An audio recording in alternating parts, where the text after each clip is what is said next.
Hi guys, this is gsmdown.com, and as you saw before, we unboxed the Sony Xperia XZ and we have a bundle of that model and headphones, and also the Xperia X Compact is here.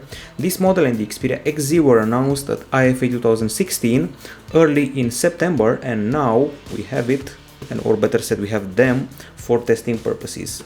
This is probably the phone with the biggest camera on a low diagonal you can find right now, and possibly the best camera phone that money can buy below 5 inches in diagonal. It's a more compact version of the Xperia X, and it's priced at around $500 in USA. As you can see, it's a small phone with a 4.6 inch diagonal and a powerful 23 megapixel camera that shares the bulk, if not all, the technology of the Xperia XZ. Now inside the box, keep in mind it's a test unit, so some accessories may be lacking. Here we have the usual quick start guide. I remember that I used to complain about Sony Xperia phones back in the day when it was Sony Ericsson. They had huge manuals and I complained that they cut a lot of trees. Well, that's no longer the case. So here we should have a charger. It's a test unit, we don't. And here we have the USB cable, which is an USB Type-C, as you can see for yourself. Okay, so let's fire up the phone, see what the hype is all about. It's a very small phone, fixed like a toy. Reminds me a bit of the Nokia N9. I do not know why. It may be the rectangular format with very rounded edges. It has the deep blue shade, the new shade that Sony is selling its Xperias in, and it's a 4.6 incher with a 720p resolution, USB Type-C port at the bottom. It has a Snapdragon 650 processor inside, as well as 3GB of RAM, 32GB of storage, and a microSD card slot.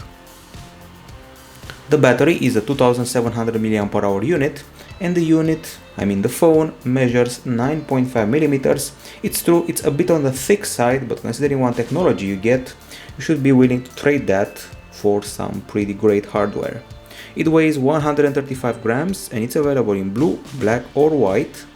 The setup has started, and camera wise you will be getting a 23 megapixel shooter at the back, 5 megapixel camera for the selfies, and the main camera has that special triple image sensing system from the Xperia XZ and 5-axis stabilization, which offers great results.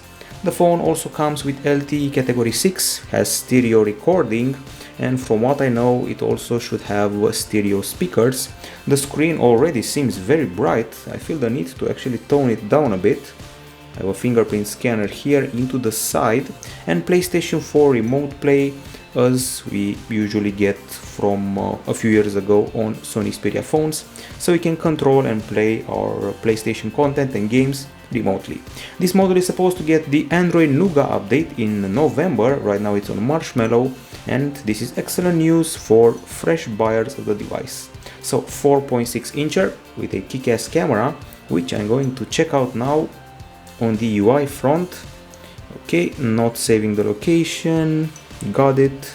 Seems to have pretty much the same interface that we left the Xperia series with back when we tested the Xperia Z5, the Z5 Premium, and all the other members of that family. But a bit more fluid this time, if I can say that. Of course, a lot of options to discover over the next days. We'll be testing the battery, the camera, the performance, what have you, on both the Xperia X Compact and the other one, Xperia XZ. They came together in test versions for reviews. This is gsmdown.com. Bye bye.